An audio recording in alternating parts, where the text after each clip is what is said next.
마이크를 테스트합니다.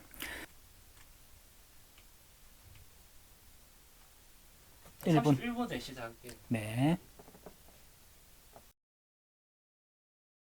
서민수님 반갑습니다. 마지노 요셉 신부입니다.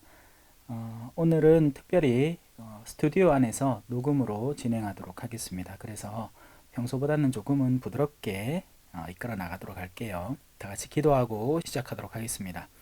성부와 성자와 성령의 이름으로 아멘. 하늘에 계신 우리 아버지, 아버지의 이름이 거룩히 빛나시며 아버지의 나라가 오시며 아버지의 뜻이 하늘에서와 같이 땅에서도 이루어지소서.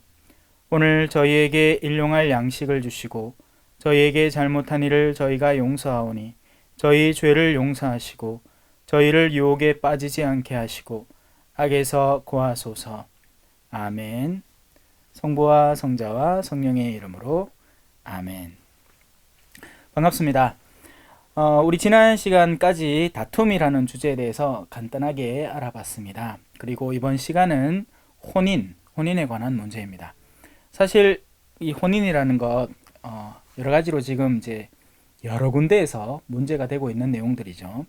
어떻게 혼인을 해야 하며 어떤 혼인이 바람직할 것이며 혼인 생활을 어떻게 유지해 나가는 것이 좋을 것인지 등등 많을 겁니다. 특히나 저는 지금 가정복음화국의 차장이고 또 그 가운데에서 가나 강좌라는 것을 맡고 있습니다. 그러면서 많은 신혼부부들을 만나게 되죠. 한편으로는 이 교회의 현실에 대해서 볼 수 있게 돼요. 지금의 교회는 젊은 사람들이 구태여 신앙 안에서의 관계를 이렇게 찾지 않는 현실입니다. 그래서 세상 안에서 여러 사랑들을 자기들 이렇게 마음이 이끌리는 대로 하고 그렇게 만난 배우자들을 이렇게 데리고 와서 서로 같이 살겠다고 결심을 하고 있는 현실이죠. 그리고 적지 않은 친구들이 심지어는 오랜 냉담 기간을 거쳐서 그리고 나중에 이제 교회에 돌아와서 이제 혼인을 통해서 비로소 신앙생활을 다시금 시작하겠다고 결심하는 그런 많은 경우들을 볼 수 있었던 것 같습니다. 그런 것들을 보면서 참 많은 것들이 예상이 되죠. 혼인이라는 것이 무슨 우리가 백화점 가서 선물 고르는 것도 아니고 그죠? 그 안에는 분명히 진지한 관계, 어떤 내밀한 어떤 영역이 존재하는 것이고 굉장히 신중한 선택이 되어야 하는데 참 많은 사람들이 그것을 너무나 어떻게 그냥 시류의 흐름에 따라서 유행에 따라서 소위 그리고 주변의 의견에만 집중을 해서 결정을 하니까 훗날에 가서 소위 후회를 하는 경우가 적지 않은 것 같습니다. 자, 혼인에 대한 문제는요, 단순히 어떤 외적 조건들을 서로 따지는 것이 핵심이 아닙니다. 혼인은요, 인격과 인격의 만남으로 이루어지는 것이고, 그 안에서 가장 중요한 것은 서로가 어느 방향을 향해서 걸어 나갈 것이냐 하는 것이 참 중요합니다. 그래서 오늘 이 바오로 사도가 고린토인들에게 보낸 편지 가운데에서 그들 안에서 구체적으로 일어났던 문제들이 무엇인지를 한번 잘 같이 살펴보면서 그 혼인에 대한 문제 같이 천천히 한번 짚어보면 좋을 것 같네요. 혼인 문제입니다. 7장 1절이죠. 이제 여러분이 써보낸 것들에 관하여 말하겠습니다. 이 말인즉슨 고린토 신자분들이 바오로 사도에게 혼인에 관해서 여러 가지로 의문들이 많았던 모양입니다. 그죠? 그래서 바오로 사도에게 뭔가를 써 보냈고 이제 바오로 사도가 그에 관해서 응답하는 형태로 이루어집니다. 남자는 여자와 관계를 맺지 않는 것이 좋다. 하지만 불륜의 위험이 있으니 모든 남자는 아내를 두고 모든 여자는 남편을 두십시오. 남편은 아내에게 의무를 이행해야 하고 마찬가지로 아내는 남편에게 의무를 이행해야 합니다. 아내의 몸은 아내가 아니라 남편의 것이고 마찬가지로 남편의 몸은 남편의 것이 아니라 아내의 것입니다.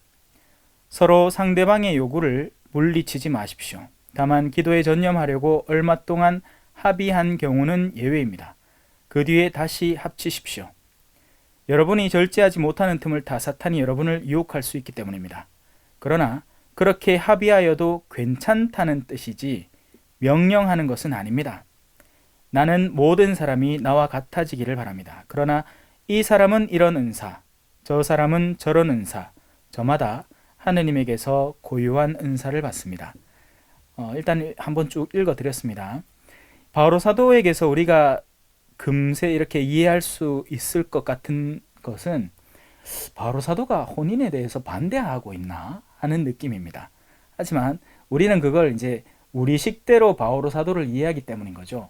마치 초등학생이 대학생의 과제물에 나온 그 과제물을 읽으면서 자기가 이해하는 단어 몇 개를 두고 이건 이런 건데 이건 저런 건데 하고 생각하는 거하고 똑같은 겁니다. 초등학생은 뭐 무슨 방정식을 배운 것도 아닐 것이고 어떤 어려운 단어의 한자 뜻을 아는 것도 아닐 것이고 하니까 제 나름으로 이해하려고 노력하는데 그 수준이 굉장히 낮다는 것이죠.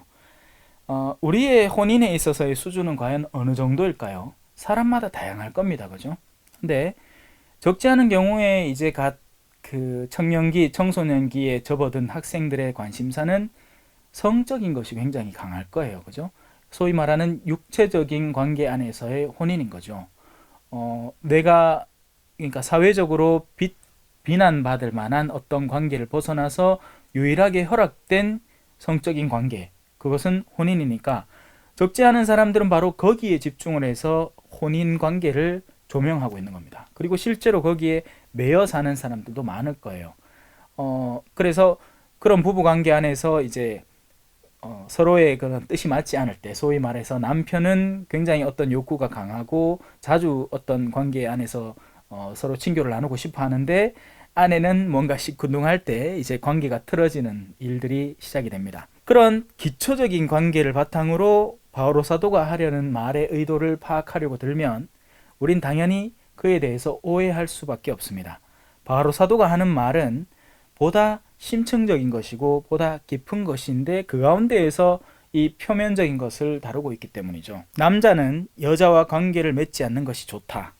이 말은 남자는 여자와 그 어떤 관계도 맺지 마라 라는 명령이거나 뭐 그 모든 관계를 부정하는 것이 아닙니다. 다만 그 바오로 사도는 사실 이 고린토서의 전반에서 나타나듯이 바오로 사도의 관점은 보다 심층적인 것이고 영적인 것이고 한 사람의 영혼이 하느님에게 가 닿는데 보다 더 나은 어떤 수단은 무엇인가를 두고 생각하는 사람입니다. 그래서 그 관점에서 이 얘기를 하는 것이지 잘 살고 있는 부부들어 둘이 서로 갈라져서 사세요. 둘이 오늘부터 관계 맺지 마세요 하는 게 아니에요. 자, 우리가 목적지가 어떻게 상정해 놓고 예를 들어서 우리가 지금 이 방송국에서 제가 지금 녹음을 하고 있는 이 방송국에서 성모당까지의 가는 길을 두고 봤을 때 제일 짧고 좋은 길이 있을 겁니다. 사실 신학생들이나 신부님들은 그 새길을 알아요. 신학생 때 하도 시내 나올 때마다 그 길을 이용해 먹었기 때문에 그 길 말고 다른 길은 굳이 생각할 이유도 없고 그냥 그 새길로 다들 다닙니다. 그렇기 때문에 그 길이 제일 짧고 거리를 단축시켜주는 길이라고 생각할 수 있겠죠. 하지만 그렇다고 해서 다른 길로 갔을 때 성모당에 가지 못하는 것은 아닙니다.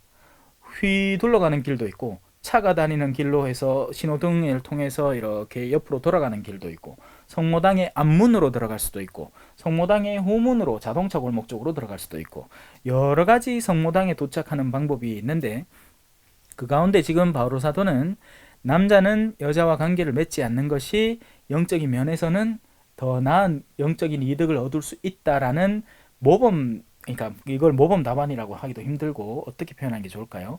제일 빠른 인격적 완성이랄까? 아니면 하느님께 더 쉽게 다가갈 수 있는 방법을 소개하는 수준이지 이걸 여러분들이 반드시 이행해야 한다는 정언 명령을 하고 있는 건 아니란 이야기입니다.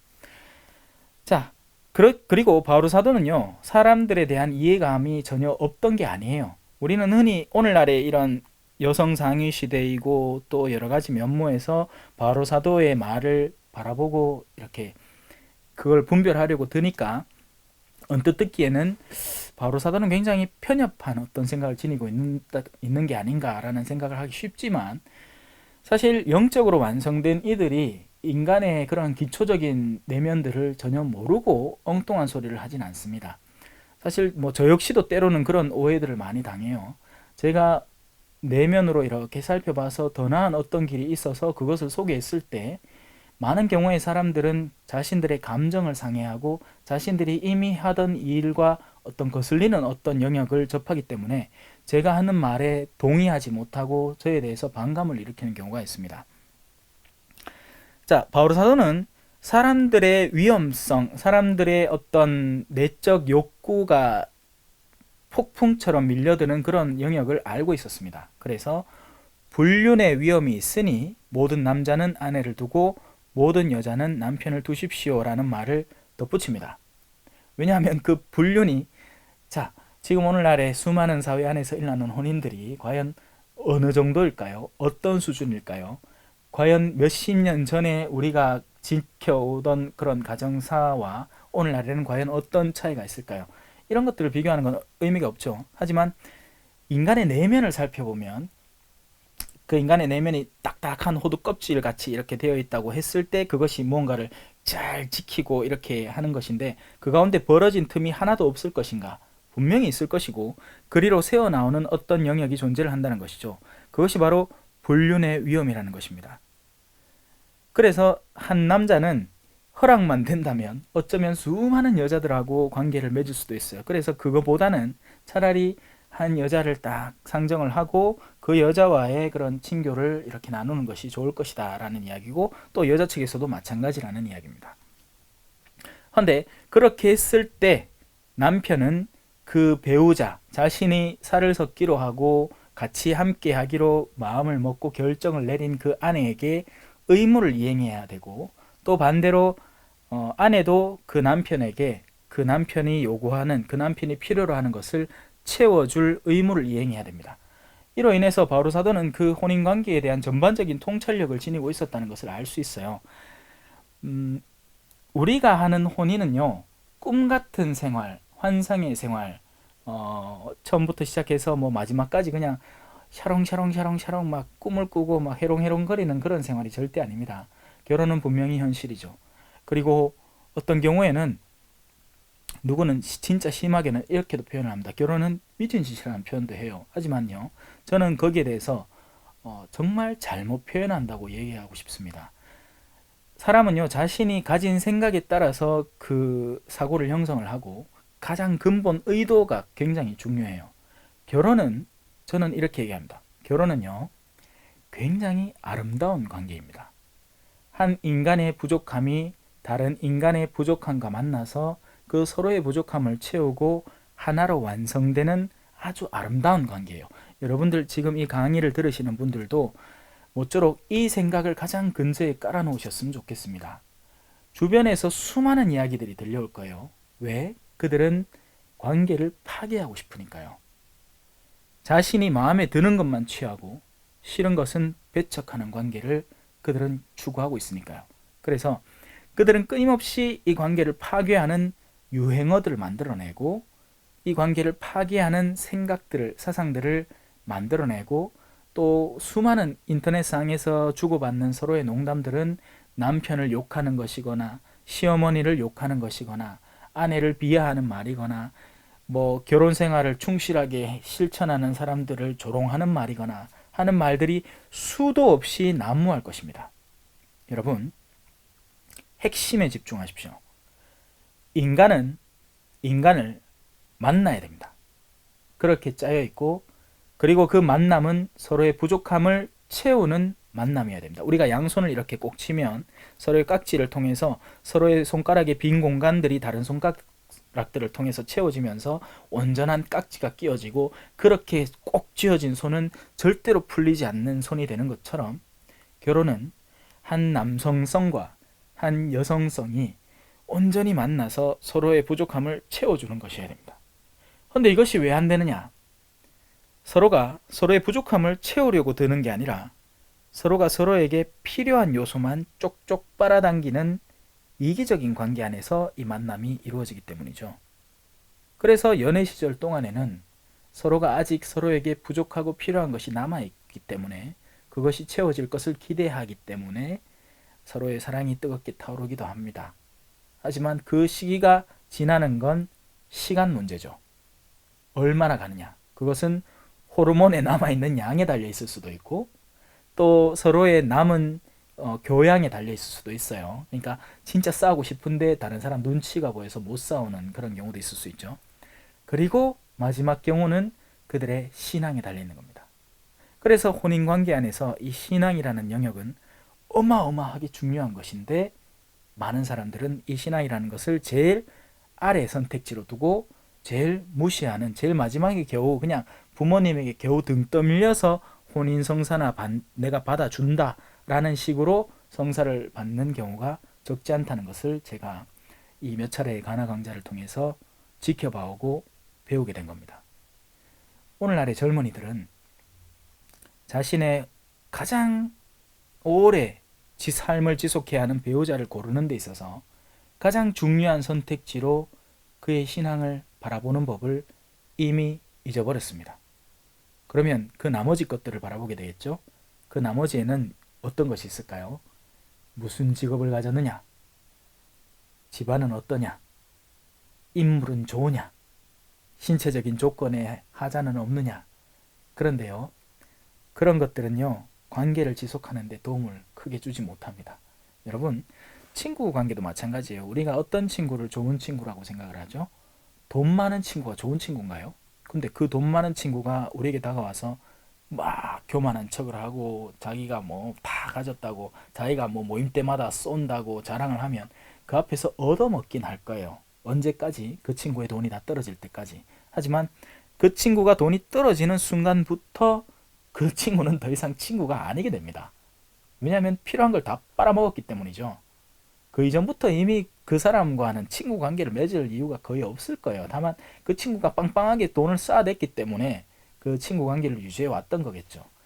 이런 가식적이고 비인격적인 인간관계가 사실 우리 안에 난무하고 있습니다. 그리고 심지어는 그것을 혼인관계 안에서까지도 끌어당기는 것이죠. 그래서 누구나 혼인관계의 처음이고 시작되는 좋다고 해요. 왜? 상대에게 내가 없는 무언가가 상대에게 있는 것처럼 보이니까. 근데 나중에는 그 사사건건이가 다 싫대요. 처음에는 내가 없어서 좋았다고 생각했던 것들이 다 기분 나빠진다는 것이죠. 어디에 문제가 파생되는 걸까요? 서로가 다른 데에서, 서로가 소위 말하는 성격이 달랐다.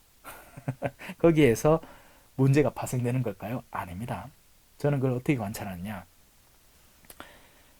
현대인들은 인내력이 굉장히 미흡해졌습니다. 인격적인 완성도가 굉장히 결여되어 있습니다. 오히려 옛날 사람들이 기술적이라든지 뭐 지금 옛날 사람들은 휴대폰이 뭔지도 몰랐고 스마트폰은 더더욱이 몰랐어요. 휴대폰이 나온 게 겨우 90년대인가 그런 걸로 제가 기억을 하는데 그 이전까지의 그런 물질적인 문명의 혜택은 없었지만 그것이 없음과 역으로 인간의 내적 영역에 대해서 더 충실하고 충만했습니다. 인내가 굉장히 높았고 기본적으로 뭔가를 참아내고 견뎌내는 능력이 대단했어요. 그런데 오늘날 이 사회는 제가 그래서 볼리비아는 제가 볼리비아에 8년 동안 일해오면서 느낀 건데 그 동네는 우리나라의 5, 60년대하고 비슷하대요. 그러면 그들은 어떻게 살아야 되느냐? 기본 삶의 틀과 환경 속에서 인내가 엄청 요구됩니다. 인내가 없으면 기초적인 생활 자체를 해낼 수가 없어요. 왜? 틈만 나면 모기떼가 달려들죠. 벌레 많죠.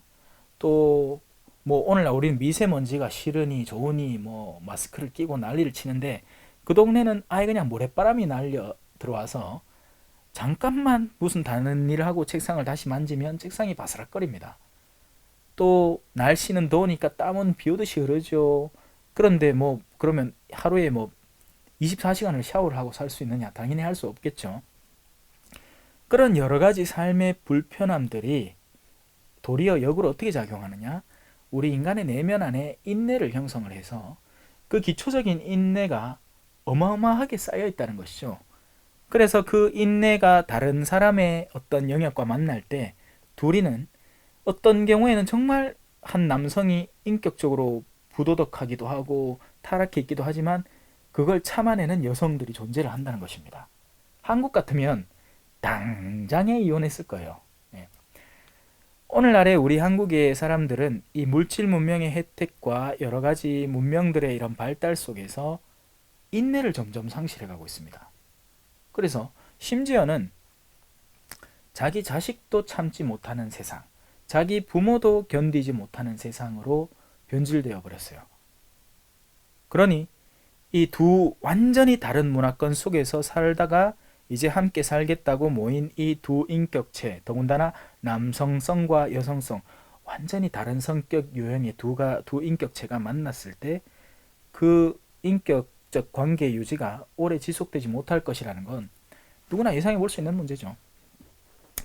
그렇습니다. 바오로 사도는 그렇게 서로를 일단 될 수 있으면 자신의 관계를, 그러니까 굳이 맺지 않아도 될 것이면 맺지 않고 자신이 하느님께 나아가는 길을 유지하라 라는 것이 핵심 가르침인데, 그렇게 하지 못할 것 같을 때, 그래서 바오로 사도는 하느님 앞에 나아가는 길 안에서 가능하다면 서로가 이런 세속적인 관계를 굳이 이렇게 맺을 필요 없이 순전히 온전한 상태에서 하느님께로 나아갈 수 있는 것이 가장 나은 길이고 빠른 길이라는 것은 제시는 하지만, 그렇다고 해서 그 밖의 길을 막 가로막고 이런 것들을 하지 말라 하는 것이 아니고, 그 밖의 길에서도 서로가 어떻게 그러면 서로에게 더 충실할 수 있는지에 대한 설명을 이렇게 더해 주는 겁니다. 그것이 제가 처음에 읽었던 영역인 것이죠.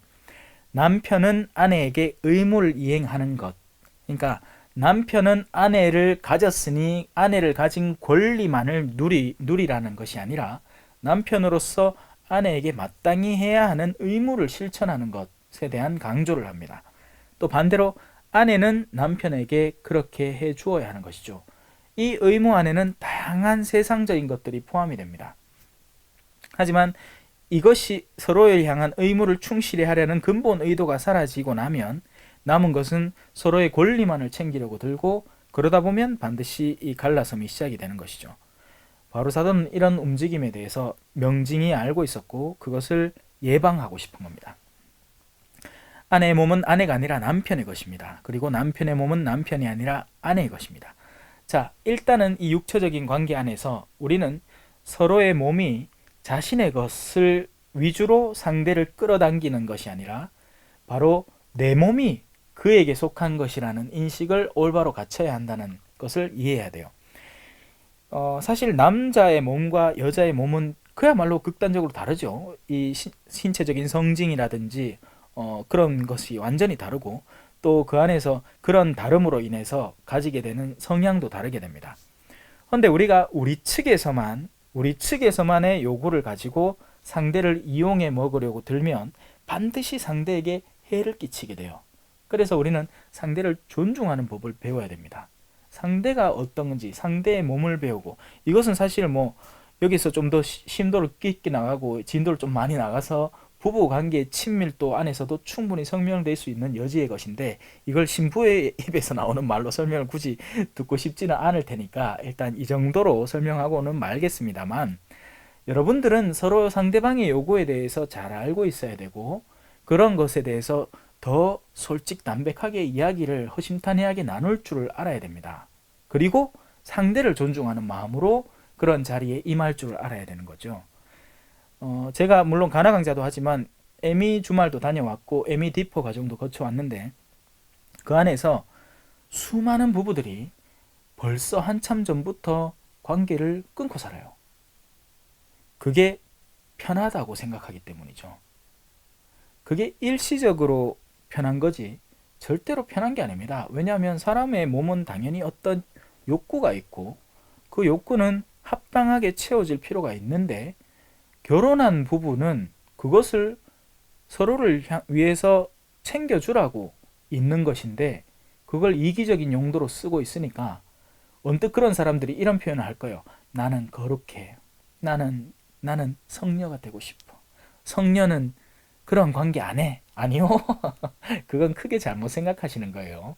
여러분이 정말 진정한 성녀가 되고 싶다면 하느님의 뜻에 열려 있어야 되고, 하느님이 왜 남자와 여자를 만들어서 둘이 두 몸이 아니라 한 몸이라고 하셨는지를 올바로 이해해야 됩니다. 그렇다면 오히려 남편의 그런 요구에 대해서 요구에 대해서 자기를 열어줄 줄 알아야죠.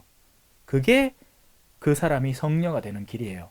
안 그러고 엉뚱한 거룩함에 빠져가지고 나는 기도나 하고 나는 그저 뭐 성체조배나 댕기고 성령 운동이나 쫓아댕기지 자꾸 그런 요구하는데 나를 맡기고 싶지 않아 라는 건 본인이 만들어낸 사상이지 하느님이 원하시는 관계가 아닙니다. 하느님은요, 남편을 더 사랑하기를 원하시고 그런 남편이 원하는 것에 마음을 열기를 바라세요. 반대측도 마찬가지예요. 제가 일단 남자라 가지고 자꾸 그런 쪽으로만 표현을 하는 게 너무 쉬운데, 반대편으로 남자도요, 여성의 몸에 대한 이해가 뒤따라야 됩니다. 그러니까 여성은 모든 시기에 열려 있는 게 아니라 특정한 주기가 있잖아요. 그것에서 파생돼 나온 게 우리 교회 자연주기 피임법이잖아요. 근데 그런 것을 전혀 존중하지 않은 채 내가 원한다고 해서, 그리고 또 그 원하는 게 정상적인 루트도 아니고 뭐 술 한잔 하고 들어와서는 막 술 냄새를 벅벅 풍기면서 그렇게 다가서기 시작하면 그거 좋다 할 자매는 아무도 없을 겁니다. 그러니 우리는 그런 기본적인 존중감을 갖춰야 되는 거죠. 근데 그런 기본적인 존중감은 그런 이 관계를 하느냐 마느냐를 떠나서 내가 인격적으로 어느 정도 완성되어 있느냐에 따라 달려 있다는 것입니다. 그리고 거기에서 한 걸음 더 들어가서 그 앞서 나가면 우리가 상대 배우자를 고를 때 과연 상대의 어떤 면모를 보고 그 배우자를 고르느냐. 그래서 그냥 저는요, 그 할리우드의 그 유명한 배우들의 그런 뭐 혼인 이런 것들, 뭐 한국 연예계의 어떤 유명 배우들의 혼인, 어 그냥 겉으로 보면 이뻐 보이죠. 둘 다 잘생겼고 아침에 눈 떠서 이렇게 침대를 돌아 누웠는데 엄마야 내 옆에 김태희가 누워 있으면 얼마나 이쁘겠어요, 그죠? 하지만 충분히 예상이 됩니다. 그런 이성들이 얼마나 다른 이성들의 유혹을 감내하면서 그 생활을 지속해야 할 것인지. 그렇다면 차라리 좀 못생기더라도, 그죠?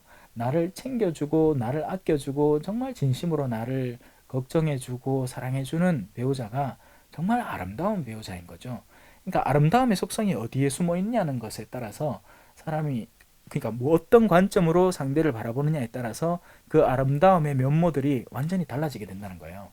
우리는 어떤 배우자를 아름답게 느껴야 됐냐면, 뭐 눈을 좀 더 찢어서 눈을 크게 만들고 앞트임을 하고 뒤트임을 하고 해서 눈을 크게 만들고 막 피부에 뭘 콜라겐을 넣어가지고 뭐 피부를 탱탱하게 만든다고 이뻐지는 게 아니라 오히려 역으로 그런 사람일수록 내면에 허영심이 어마어마할 것이고, 그런 허영심을 바탕으로 남편에게 앞으로 요구하게 될 수많은 요소들을 예상할 수 있어야 됩니다. 그런 예상을 바탕으로 자신의 배우자를 올바로 고를 줄 아는 사람들이 늘어났으면 좋겠습니다. 하지만 참 쉽지 않습니다. 그죠? 예. 일단은 요즘은 아예 그냥 모일 장소 자체가 굉장히 미비하고, 젊은 사람들이 모일 장소, 기껏해 모인다는 곳이 디스코텍인데 그런데 모이는 사람들은 전부 다 놀아나고 싶은 사람들이 많을 것이고, 과연 어디에서 자신의 그런 성실한 배우자를 찾을 것인가? 뭐 그래서 성당을 나오는 것도 맞아요. 청년회는요, 그런 역할을 때로는 제대로 수행하기도 해야 되는 거라고 저는 생각을 합니다. 정말 신앙 안에서 상대가 가진 신앙을 존중하는 사람들이 서로를 분별해 가면서 합당하게 만날 수 있는 그런 장소는 반드시 필요하겠죠. 그리고 그런 장소를 성당은 가정복음화라는 그런 의미 안에서 그런 장소를 마련해 준 것 또한 가정복음화에 참된 진정한 요소라고 생각을 해요.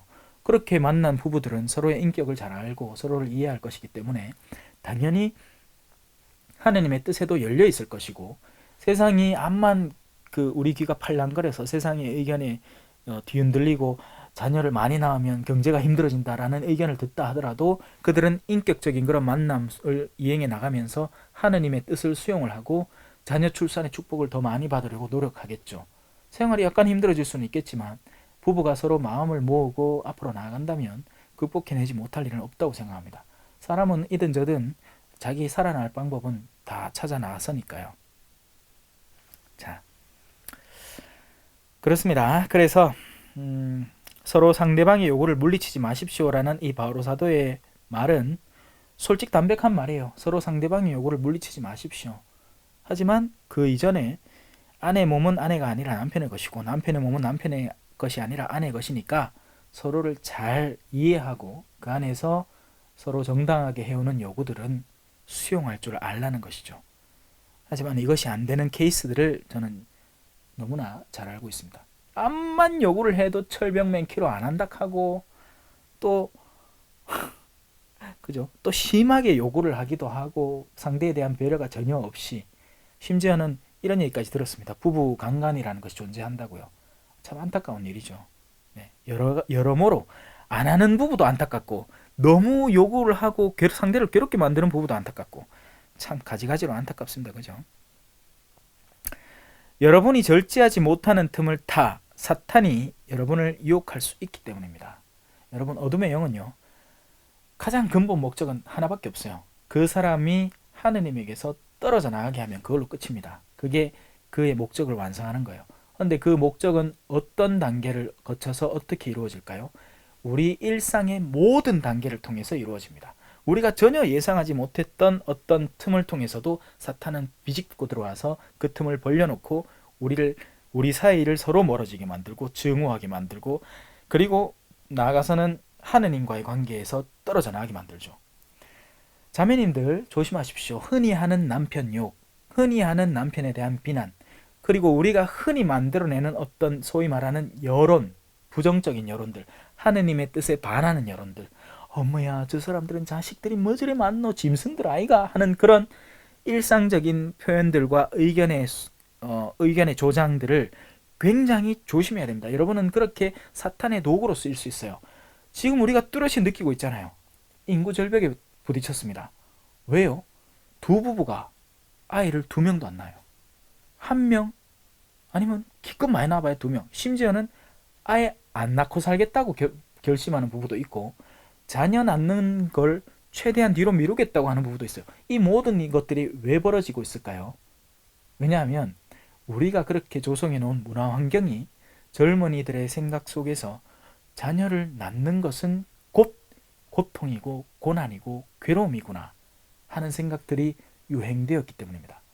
자식 키우는 일들이 당연히 힘든 일이 많죠. 그런데 그런 것들을 주변에 온통 퍼뜨려 가면서 이렇게 자녀 키우는 게 힘들다라는 소문을 퍼뜨린 수많은 자매들의 입에서 뿜어져 나온 어둠의 세력이 그 성과를 거두게 된 겁니다. 여러분, 자녀는 축복입니다. 자녀는 부담이라든지 자녀는 괴로움이 아니에요. 자녀는 축복입니다. 그리고 그 축복을 올바로 껴안을 줄 알아야 됩니다. 그러나 그렇게 합의해도 괜찮다는 뜻이지 명령하는 것은 아닙니다. 여러분들이 이렇게 합의한 경우 동안에는 서로를, 근데 그 목적은 기도에 전념하기 위해서예요. 다른 어떤 것이 아니라. 근데 그 기도에 전념해서 얼마 동안 합의도 안 한 채 여성이 자기 혼자 나는 이제 거룩하게 살 테니까 여보야 오늘부터 우리 각방 쓰자 하는 건, 그건 어둠의 영이 그 여성을 조장하는 일에 불과합니다. 그 여성은 거짓 영에 속아서 자신이 짐짓 거룩하다고 착각하고 그런 일을 스스로 결정해서 하게 되는 거죠. 잘못 생각하지 마세요. 그건 옳은 일이 아닙니다. 바로 사도가 이렇게 충고를 하는 건 특별한 케이스들에 대한 것이 모든 이가 그렇게 해도 된다고 명령하는 것이 아니라는 것은 본인 스스로 말하고 있죠. 6절에서 나는 모든 사람이 나와 같아지기를 바랍니다. 바로 사도는 혼인 안 했겠죠. 하지만 베드로 사도는 혼인했었고 그 밖에 몇몇 사도들도 자기 아내가 있었을 게 분명합니다. 그러나 이 사람은 이런 은사, 저 사람은 저런 은사, 저마다 하느님에게서 고유한 은사를 받습니다. 바로 우리가 결정한 일종의 길들은 하나의 은사의 길이라는 것이죠. 어떤 특정한 카리스마를 이루기 위해서 요구되는 삶의 조건을 수용하는 길이라는 겁니다. 그래서 그런 길들을 잘 끌어안을 줄 알아야 되지, 한 사람이 이 은사를 받았는데, 그러니까 A라는 수도자의 은사를 받았는데 세상을 부러워하거나, 또 반대로 그러니까 세상이라는 게 그거 하면 안 되겠네요. 부부의 은사를 부러워하거나, 또 부부로 부름을 받은 사람들이 가로늦게 아이고 내가 수도자나 될 걸 하는 생각은 전혀 할 이유도 없고 해서는 안 되는 겁니다. 저마다가 하느님을 만나게 된 그 순간부터 받게 된 그 결정을 잘 유지해 나가는 것이 필요합니다. 자, 이제 바울 사도는 부부를 넘어서서 혼자 사는 이들과 과부들에게 말합니다. 이들은 어떤 은사적인 걸로 한 게 아니라 혼자 살게 된 이들을 말하는 거죠. 그들은 나처럼 그냥 지내는 것이 좋습니다. 여러분들이 기왕지사 혼자 머무르게 된 거, 그때부터는 혼자 지내는 것이 하느님 뜻에 더 바람직하게 다가갈 수 있는 좋은 기회가 될 수 있습니다. 그러나 자제할 수 없으면 혼인하십시오. 그러니까 자기 자신에게 솔직해야 되겠죠. 자신이 어느 정도까지 자제할 수 있는지, 자제할 수 없는지를 잘 분별을 해서 도저히 그것을 자제할 수 없는 경우가 다가왔을 때는 차라리 혼인을 하는 것이 낫다는 것입니다. 왜? 욕정에 활활 불타는 것보다는 차라리 혼인하는 것이 깔끔하기 때문이죠. 네. 참 민감한 문제긴 해요. 이런 문제들이. 이건 전적으로 인간의 내면 안에서 스스로 결정해야 하는 문제고, 그리고 결심이 따르는 문제입니다. 이렇게 태어난 사람은 아무도 없어요. 그러니까 세상의 모든 신부님들과 모든 수도자들이 태생부터 혼자 살도록 정해져 있고 그 내면이 혼자 사는 내면으로 정돈되어 있는 사람은 아무도 없습니다, 여러분. 어느 수도자든지 그 사람이 오히려 더 좋은 훌륭한 수도자라면 이런 상대 이성에 끌리는 마음을 느껴보는 것은 지극히 정상적인 일입니다. 그 자체가 나쁜 게 아니에요. 다만 그런 끌림을 그 다음에 어떻게 내가 진도를 이행해 나갈 것이고 실천해 나갈 것인가 하는 것이 문제시 되는 것이죠. 그래서 지나치게 욕정에 불탈 것 같으면 차라리 솔직하게 자신을 인정을 하고 그쪽 길로 결심을 하는 것이 좋다는 것이고, 그것이 어느 정도 안정이 될 것 같으면 그 길, 안정을 시킬 수 있는 그 길, 그렇게 해서 혼자 사는 길 쪽으로 선택을 하는 것이 낫다는 것입니다. 자, 그래서 속에 활활 타오르는 불꽃에 잘 집중을 하세요. 바로서다가 이런 표현들, 욕정에 불타는 것, 그죠? 욕정이 그냥 일어나는 것. 우리 지금 저도 아직까지 아름다운 이성을 보면 자연스럽게 와, 저 사람 참 이쁘어 보인다.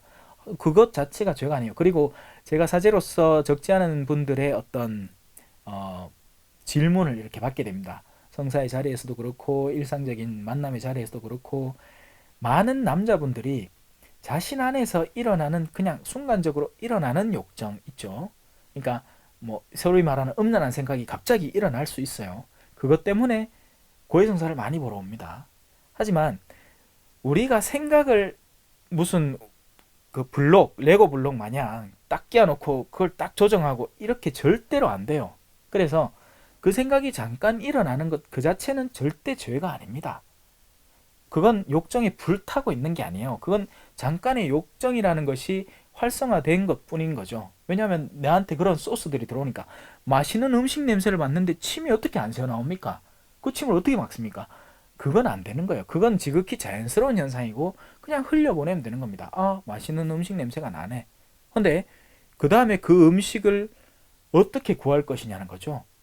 나에게 정당하게 구할 수 있는 음식이 있어서 지금 내가 배고픔을 느끼더라도 살짝 참으면서 실제로 내가 먹을 수 있는 음식을 먹으면 되는 건데, 내가 그 순간에 음식 욕구가 갑자기 치밀어서 그 욕구를 주체할 수 없이 내가 막 활성화를 시켜요. 난 저 음식 없으면 안 될 것 같아. 집에 밥이 아무리 차려져 있지만 나는 저 음식을 지금 당장 먹어야 될 거 해서 그 음식을 훔쳐 먹는다면, 심지어는 밥을 그렇게 훔쳐 먹더라도 그건 죄가 되는 거죠. 왜냐하면 훔친 밥이 되니까. 마찬가지로 욕정이 순간 일어나는 것, 정말 그러니까 외적으로 어떻게 이렇게 잘 꾸민 이성을 바라보면서 속에서 어떤 욕구가 살짝 일어나는 것 자체를 가지고 너무 죄스러워할 필요 없습니다. 그거 자체는 절대 죄가 아니에요. 문제는 그 다음에 그 내면에 일어난 생각을 어떻게 진행시켜 나갈 것인가에 따라서 우리의 죄와 죄 아님이 결정되는 것입니다. 그걸 자꾸 간직하고 자꾸 활성화시키고 어떻게든지 한번 실험해보고 싶은 마음을 자꾸 일으키고, 심지어는 자기 아내와의 관계에는 도외시하고 다른 이성과의 관계를 자꾸 욕정을 불태우면서 그 진도를 진행시켜 나가다 보면 그것이야말로 간음의 행위가 되는 것이겠죠.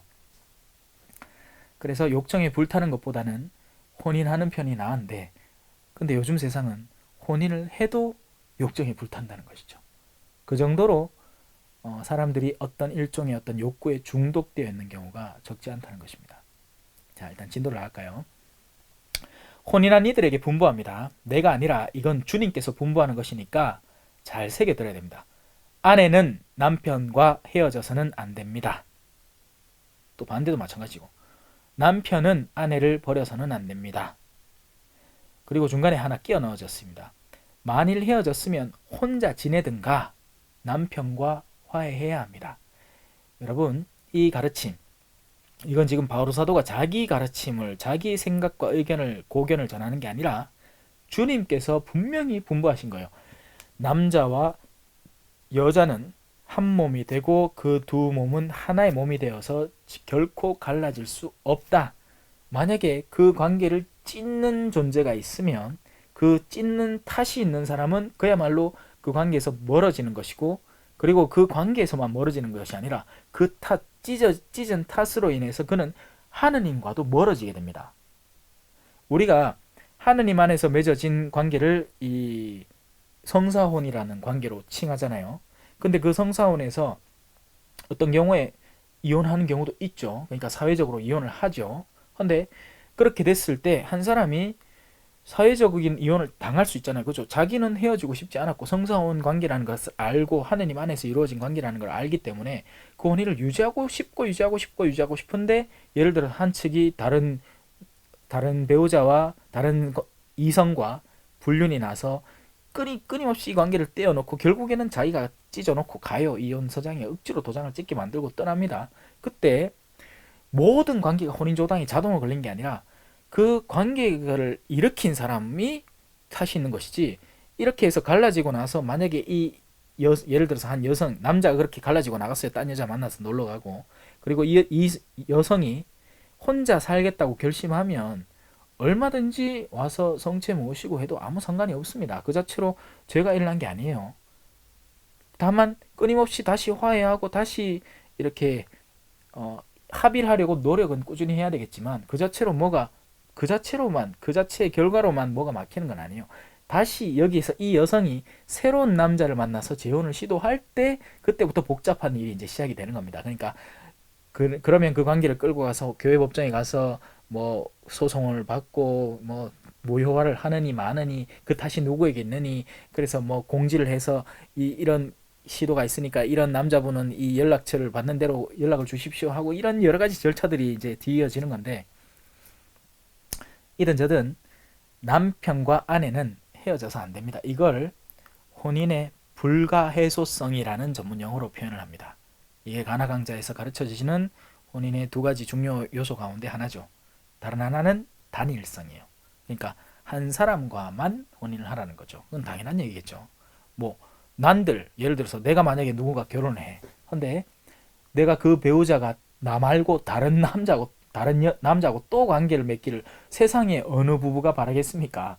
두 사람이 정말 서로를 신뢰하고 온전히 일치하려면 서로를 향해서 전념해야 되는 것이 맞을 것이고, 그것이 진정한 사랑의 관계가 되겠죠. 그러니 혼인성사의 단일성은 당연한 일이고, 그렇게 맺어진 혼인은 죽음이 아니고서는 절대로 갈라질 수 없다라는 것은 그것도 역시 너무나 당연한 일이고, 그걸 바탕으로 두 부부가 사제 앞에서 결심을 하고 서로의 그 결심을 표현하는 거 아니겠습니까? 증인까지 둬가면서 두 성인 남자 여자가 나는 이 사람과 좋을 때만 사귀겠다, 이렇게 결심을 표현하는 게 아니에요. 좋을 때나 슬플 때나, 기쁠 때나 슬플 때나, 뭐 좋을 때나 괴로울 때나 다 포함해서 이 사람과 하겠다는 결심을 하는 거예요. 그리고 그 결심은 지켜져 나가야 하는, 앞으로 것까지 포함하는 꾸준한 결심인 거지, 그 순간에 나는 이 사람 사랑하니까 나는 지금 그 정도는 결심할 수 있겠어요. 근데 앞으로는 제가 장담할 수 없네요. 그러니까 지금 결심은 내가 어떻게든지 시부님 앞에서 하겠지만 앞으로는 결심 못 하겠습니다. 이럴 것 같으면 애시당초 안 시킵니다.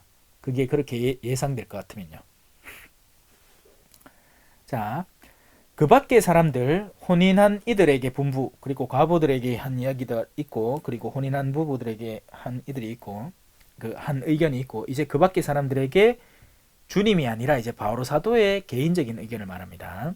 그래서 이 부분을 가지고 우리가 혼인 안에서 바오로 특전이라는 표현을 씁니다. 어떤 형제에게 신자 아닌 아내가 있는데 그 아내가 계속 남편과 함께 살기를 원하면 그 아내를 절대 버려서는 안 됩니다.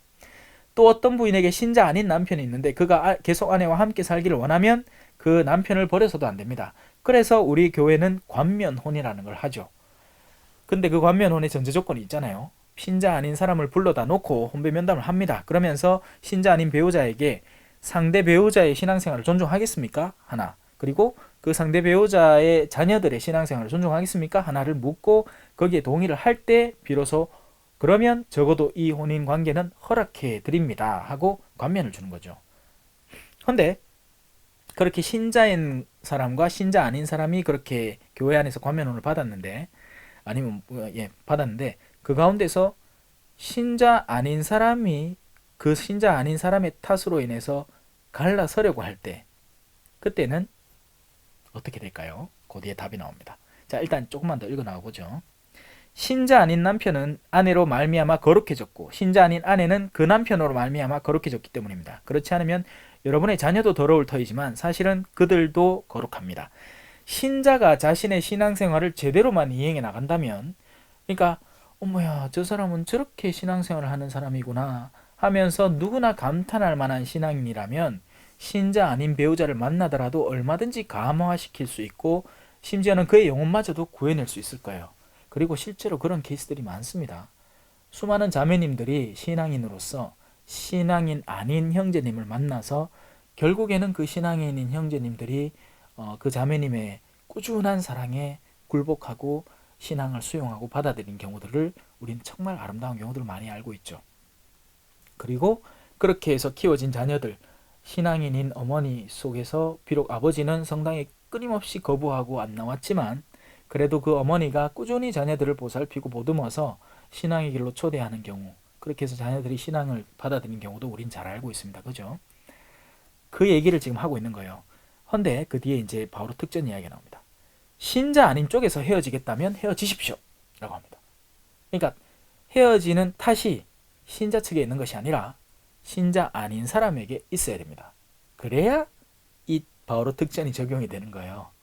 그냥 대놓고 신자냐 신자 아니냐 신자 전에 했던 혼인이 한 측은 신자고 한 측은 신자 아니고 그래서 그래 갈라졌어 그러면 뭐 새로 해도 돼 바로 특전 적용시키면 돼 이렇게 쉬운 문제가 아닙니다. 사실은 헤어지게 된 원인이 신자 아닌 측에서 헤어져야 돼요. 왜냐하면 신자는요 앞서도 얘기했지만 신자 아닌 남편은 아내로 말미암아 거룩해져야 되는 판이에요. 그러니까 신앙인인 사람은 신앙인 아닌 사람이 그 어떤 걸 하더라도 꾸준히 그를 품어 안을 생각을 하고 끌어안을 생각을 해야 되는데 이 신자 아닌 사람은 그럴 수 없지 않겠습니까? 그의 내면 안에 하느님에 대한 사랑이 없고 영혼에 대한 갈망이 없기 때문에 마음 뒤틀리면 이제 우리 갈라서자 할 수 있는 거죠. 그리고 자기가 막 나쁜 짓도 할 수 있을 거고요. 그렇게 그 신자 아닌 측에서 헤어짐의 원인을 제공한다면 그러한 경우에는 형제나 자매가 속박을 받지 않습니다. 하느님께서는 여러분을 평화롭게 살라고 부르셨으니까요. 아내 되니여 그대가 남편을 구원할 수 있을지 혹시 압니까? 그리고 남편 되니여 그대가 아내를 구원할 수 있을지 혹시 압니까? 그러니까 구원하라는 거죠. 신자 아닌 측에 대한 기본적인 이해감을 갖고 그들의 내면 안에 하느님이 텅텅 비어있는 마음인 줄 알고 애시당초 결혼을 했으면 끝까지 책임을 지라는 이야기입니다. 하지만 오늘날 제가 바라보는 가나 강자 안에서 수많은 젊은이들은 심지어는 신앙을 있다고 하는 측이 도로 신앙이 더 없어요. 무슨 말이냐면 신앙 두 사람이 와서 이제 가나 강자를 들으러 왔는데 한 측은 비신자고 한 측은 신자인데도 이 사람이 냉담을 뭐 한 10년 하는 건 기본이고 뭐 어떤 때는 20년까지도 봤습니다. 그러니까 그럼 그 사람들 왜 왔겠습니까? 부모님이 하도 성당을 가서 원인을 해야 한다 하니 그게 하도 기가 따가워서 오긴 왔는데 정작 본인은 신앙은 없는 거예요. 예, 참 안타까운 일이죠. 오늘날엔 그래서 수많은 어려움이 눈에 뻔히 보이는 예비 부부들이 많습니다.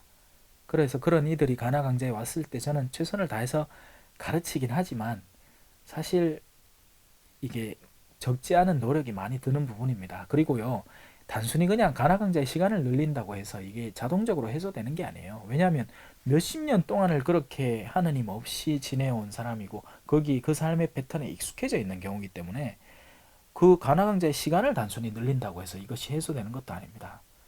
참 어려움이 많은 거죠. 인간의 가장 기본적인 내면 안에 약함이 너무나 크게 확대되어 있습니다. 인내가 없고 인격적인 완성도가 굉장히 미흡한 사람들이 결혼을 하고 있고, 그렇게 해서 자신들의 이기성을 따져서 심지어는 자녀들도 가지느냐 마느냐를 결정을 하다가 가로늦게 자녀가 이제는 가지고 싶은데 나이가 너무 많아서 자녀를 가질 수도 없는 상태가 되는 부부도 많고, 그러다 보니 또 이제 가톨릭 교회에서 허락하지 않는 수많은 수단들, 인공수정 이런 것들을 마구마구 써지키기도 하고, 그러니까 한마디로 얘기해서 자기 멋대로 살고 있는 거죠. 모쪼록 하느님의 자비가 많이 펼쳐져서 앞으로 자라나는 세대들이 다시 하느님께 다시 돌아오는 그런 세대가 되었으면 좋겠고, 일찍이 부모님들이 자신들의 신앙생활을 재점검하고 정말 내가 하는 혼인생활이라는 것이 하느님의 뜻에 맞는가를 점검하고 그 관계를 돈독히 하면요, 부부가 행복해지면 자녀들이 절로 행복해집니다. 그리고 그렇게 행복한 자녀들이 또 새로운 행복을 전할 수 있게 되고요. 사랑을 많이 받아본 사람이 사랑할 줄도 알아요. 그래서 지금 이 강의를 들으시는 분들 가운데 여러 가지 위기가 있는 가정들, 삶에 약간의 어려움이 있는 가정들, 수없이 많은 가정들이 충분히 예상이 되는데요. 여러분들의 혼인은 거룩한 겁니다. 여러분들의 혼인은 하지 말아야 될 걸 해야 하거나 아니면 미친 짓을 하는 게 아니에요. 절대로. 그런 말을 하는 사람들은 조심해야 돼요. 입단속을 해야 됩니다. 그런 표현을 하지 않도록. 오히려 거꾸로 아이고 정말 축복받은 일을 했네, 아이고 힘든 일이 많구나, 그러면 이렇게 잘 이겨보도록 노력하는 게 어떻겠니 하는 그런 조언을 할 줄 아는 훌륭한 신앙인이 되도록 권해드립니다. 바로 사도의 마음을 보십시오. 신자인 남편이 신자 아닌 측을 어떻게든지 구하기 위해서 노력해야 된다고 가르칩니다. 또 반대 경우도 마찬가지고요. 자, 이제 바로 사도가 본격적으로 하고 싶은 말을 이제 한번 들어볼까요? 주님께서 정해주신 삶입니다. 아무튼 주님께서 각자에게 정해주신 대로 하느님께서 각자를 부르셨을 때의 상태대로 살아가십시오. 이것이 내가 모든 교회에 내리는 지시입니다. 자, 여기에서는 단순히 혼인만을 따지고 들진 않아요. 내가 어떤 상태에서 부름을 받았는가, 그러니까 하느님의 부름을 어떻게 받느냐도 참 중요한 일이겠죠. 하느님의 부름 받는다는 게 무조건 세례의 물을 이마에 받는다고 하느님의 부름이 자동으로 다가오는 게 아니라 정말 하느님을 올바로 인지하게 되고 그분의 선과 사랑에 대해서 의식이 깨일 때를 말하는 거예요. 그게 하느님께서 우리를 부르실 때고 그 부름을 내가 인지하기 시작할 때인 거죠. 아무튼 주님께서 각자에게 정해주신 대로 하느님께서 각자를 부르셨을 때 그때의 상태대로 살아가시길 바랍니다. 자, 어떤 부부는 비록 신자 부부지만 제가 말한 것처럼 가나강자에 왔을 때 신자 부부예요. 둘이 다 세례를 받았어. 근데 세례를 받는데 한 명은 5년 냉담, 한 명은 10년 냉담을 했습니다. 그 말은 뭐죠? 아직 하느님이 자신들을 불렀는지를 올바로 인지하지 못하고 있는 상태라는 거예요. 그래서 그 두 부부가 결혼했다가 갈라섰다가 결혼했다가 갈라섰다가를 하다가 어느 순간에 자매님이 깨달은 거예요. 하느님이 나를 이런 상태로 부르셨구나. 그래서 그때부터 자매님이 정신을 차리고 그 부르심을 받은 상태, 나에게는 교회혼을 한 남편이 있으니 어떻게든지 그 남편과 회복하고 화해하고 그 남편을 또한 구원의 길로 이끌려는 노력 속에서 살아가라는 이야기입니다. 지금 제가 하는 설명이 쉽게 이해는 안 되실 게 분명해요. 자, 계속 한번 읽어볼게요. 누가 할례받은 몸으로 부르심을 받았습니까? 할례받은 흔적을 없애려고 하지 마십시오. 누가 할례받지 않은 몸으로 부르심을 받았습니까? 할례를 받으려고 하지 마십시오. 이걸 다른 측에 적용을 해보면 누가 수도자로 부름을 받았습니까? 결혼생활을 탐내지 마십시오. 누가 혼인생활로 부름을 받았습니까? 수도생활을 탐내지 마십시오. 자신들의 과거가 어떠했건 어떤 결과를 거쳐왔건 상관없이 지금의 내가 머물러 있는 상태 안에서 내가 하느님을 올바로 알게 된 그 순간부터 내가 유지해오고 있는 삶의 형태를 그냥 그대로 유지해 나가면서 하느님의 뜻을 추구할 수 있도록 노력하라는 것입니다. 괜히 엉뚱한 내 탤런트도 아닌 내 카리스마도 아닌 어떤 것을 원하고 추구하면서 살아가지 말라는 이야기죠. 자, 저마다 할례를 받았느냐 받지 않았느냐는 대수롭지 않습니다. 그런 건 외적인 껍데기일 뿐인 거죠. 결혼을 했느냐, 수도원에 들어갔느냐, 신부 서품을 받았느냐 하는 것도 사실은 우리의 외적인 껍데기에 불과한 일입니다. 중요한 건 뭘까요? 그 안에서 하느님의 계명을 지키는 일이 중요합니다. 사제면 사제로서 하느님의 계명을 충실히 따르는 법을 찾으려고 갖은 애를 쓰십시오. 그건 신자들을 성화로 이끌고 자식이 자신의 삶도 당연히 성화하고 신자들을 성화로 이끄는 수많은 좋은 가르침들을 전하고 노력하고 올바른 사목을 하느님의 뜻 안에서 선의로 이끌고 자신의 욕심대로 사목하지 말고 그렇게 할 때 그 사람이 사제로서 하느님의 계명을 지키는 일이 되겠죠. 수도자입니까? 그러면 괜히 사목자가 돼보고 싶거나 아니면 결혼해보고 싶거나 하는 그런 욕구에 빠져들지 말고 수도자가 수도자로서 하느님에게 다가가는 일은 무엇일까를 고민해 보십시오. 그건 당연히 자신의 봉헌 생활에 헌신하는 걸 겁니다. 자신의 봉헌 생활에 가진 카리스마, 프란치스코 회면 프란치스코 회, 베네딕토 회면 베네딕토 회, 뭐 어느 회면 어느 회, 그 회가 요구하는 대로 정교를 하는 것이 자신의 카리스마가 요구하는 것이면 거기에 온전히 몸담아서 그 안에서 하나님의 계명을 수행해 나가라는 것입니다. 혼인한 부부인가요? 그러면 괜히 혼인한 상태로 자기가 수도자인 양, 사목자인 양 살지 말라는 거예요. 막 어디 가갖고 막 명령을 하고 뭘 이인을 진척시키면서 왜 남미에는 빠로까라는 말이 있는데 여자 본당 신부란 뜻입니다. 무슨 말이냐 하면 입김 센 자매들이 많아가지고 그 안에서 텃세를 잡고 터줏대감 역할을 하면서 본당 신부도 금방 와서는 뭐라고 할 수 없을 정도의 자기 세력을 구축해갖고 자기 일을 추진하고 있는 그런 자매들이 많다는 거예요. 결혼 생활을 했으면 일단 가장 기초적인 그 혼인을 더한 완성 단계로 이끌어 나가기 위해서 노력하라는 것입니다.